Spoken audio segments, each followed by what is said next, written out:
I went in and observed a line to the lunchroom. This is a group of kindergartners. And the para that was there was like pointing out who it was. And I'm like, yeah, but if you hadn't pointed that out, half of the kindergartners are acting squirrely and making noise and jumping out. It's like we shouldn't be so hyper focused on our student. Welcome to the Misfit Behaviorists podcast mini-series. This round, join your hosts Audra Jensen and Sammy Brown, here to bring you fun and functional advice for creating and implementing behavior plans. Let's get started. Hey everybody, welcome back to the Misfit Behaviorists podcast, part 3 of our mini-series of developing FBA BIP.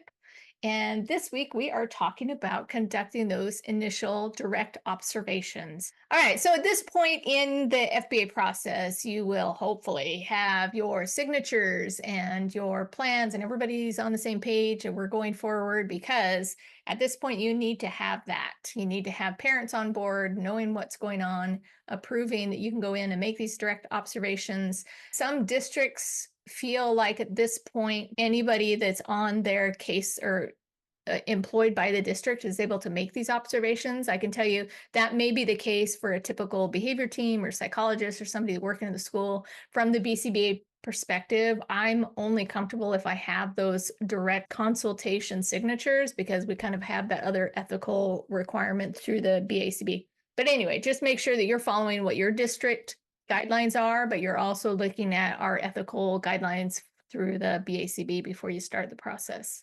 So when you're doing observations, my thought in doing these initial observations is to be as a wallflower as possible. So my thought is to go into a situation and try to be as objective as possible, to try to look at everything with fresh eyes. A lot of times these are students that we already know, but when we're making kind of these formal observations, I always go in with a notepad, pencil, and I start just jotting down everything I'm seeing.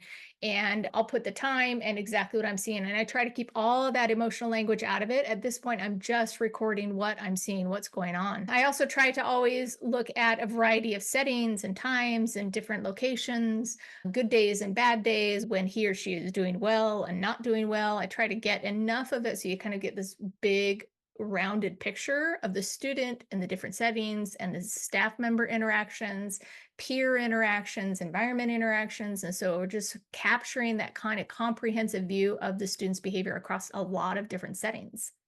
And it's super important to do that, because I've gone in to do an observation before and there's no behavior. And so everyone's like, well, that's not a typical moment. But that's important. Absolutely. And so what was different that day potentially that created this change? And then AM, in the morning observations, also in the afternoon. And I like you said, across different settings is important, just to kind of get a clearer picture of the different people and the different, demands, so to speak, that are being placed on that student. Yeah. Early on, when I was starting to do these observations, I found that I'd have a student come up to me and say, who are you here to see? And that kind of triggered me into changing my behavior so that I learned to be a better blend in and more inconspicuous. So like when I go do an observation, I usually try to get there before any of the students get there, make sure I understand what the teacher's going to be doing so that I can blend in with the classroom as much as possible.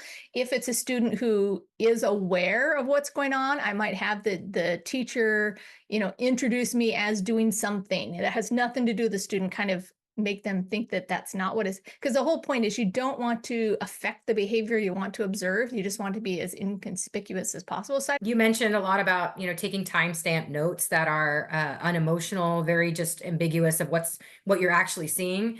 If you have RBTs or someone that's in the district that's working with the behavior team, I have sent an RBT in, especially if the student knows me or, is likely to kind of come up and try to engage too much, which would, make the accuracy of the observation kind of null and void. So I have sent that person in place. But if you're teaching, that idea of timestamp and exactly what you're seeing, sometimes I've gone back even through those notes as I've kind of cleaned them up, and I've seen the antecedents and the consequences at play right because the way that I've written it out into those observation notes. Yeah, and I'll go through my notes afterwards and I'll make like an A circle and a B circle with a defined and a C over here. And then I'll make notes after my notes and sort of start to find those patterns and triggers, because that's kind of what we're starting with. That's the very first thing that we're looking for. I also like to look for both typical and atypical behavior in the student, as well as I like to take data on the other students in the room. So like if I'm making an observation at recess in particular, this is a great way or a great time to do it. Is you're making an observation as a student at recess, I'm making note of the time and the behaviors and what I'm seeing for the student I'm there for, but I'm also making notes of the peers around him were doing this, because it could be that we're in, and we see this a lot, overlooking at a behavior, like microscoping a behavior. I remember we were called in to do an observation, and I went and did the observation, and they were standing in line, and some of the behaviors they had concerns was, wiggly behaviors, just being out of line and loud talking and stuff. And so I went in and observed a line to the lunchroom. This is a group of kindergartners.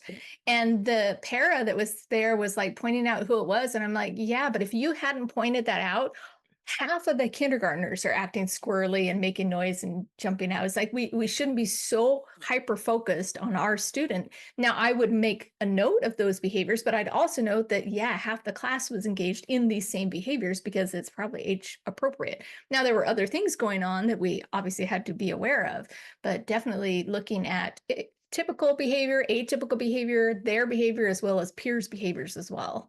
Yeah, I've done a normative peer sample where I've done just a basic T chart, and I'm got the student A, that I'm there to observe, and then basically just the class on the side. But I will literally go, if it's blurting, and then just do tally marks just to see if this is a huge concern. Like you said, how much is this specific student that we're called in to observe engaging in that behavior versus just typical developing behavior for that age group or that classroom or that environment.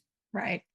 And then afterwards, making sure you're getting those observations, like I said, across multiple days, even weeks if you need to, making sure that you feel comfortable, that you've captured enough snapshots that you can put together a full picture. It's like putting together that puzzle, and you're taking little pieces. You need to make sure you got all the pieces together before you put it together. And then also after your observations, check in with the teacher, whoever's there. Is this a typical day for them? Is this atypical?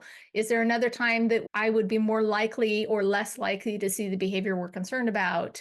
And any other things, is there anything new that's come up since we started the process that you want me to be aware of? So checking in with whoever you're observing and making sure, I think this is kind of going back, making sure before the observation that the people you're observing, that they know that you're not here to critique what they're doing, that you're only there to make objective observation about how the student's doing, and just quell any fears that they have that we're in there jotting down notes about their teaching style or anything like that, because that's not what we're doing. No, and an important piece that you added on that is, as this process, it can seem as a lengthy process and it's very cumulative, is making the entire team, whoever is interacting with the student during the school day, be aware that if anything changes with that student, we need documentation to know that that's happened. So, Yes. parents finally got him in with the pediatrician and they started a new medication, and we're already a week in and we're going, well, wait a second, now we got to backtrack to try to see that. So not only just the medication piece, but if there's been any dietary changes or anybody that's come a recent vacation. I've had that, the student just got back because the family went to Hawaii for a week and a half. And it's like, well, that's important information to know. Yes. Also choosing when we're doing those observations to make sure that we're not backing up against something that would already lead us into an atypical indirect observation. Yeah, those are great points. So yeah, I guess the key is just that great observation is being discreet, being thorough, planning ahead, and just always being a lookout for those pieces of the puzzle so we can put them together. Yep. And next week, we are going to do step 4, which is kind of that beginning anecdotal data. So how we're going to gather the first objective-ish data, the ABC data. We're starting to really hone in on the behaviors we're concerned about, gathering that what was happening before, what did we see, and what did we after, and then what do we do with that kind of initial anecdotal data. All right, so we will catch you guys next week. Check us out on Facebook or Instagram or all the places, Apple, YouTube. YouTube. We'll put some freebies up there this week and every week to guide you on your process. So we will see you then. Thanks for listening to the Misfit Behaviorists, and be sure to tune in next week for more tips and tricks. Don't forget to subscribe so you don't miss an episode.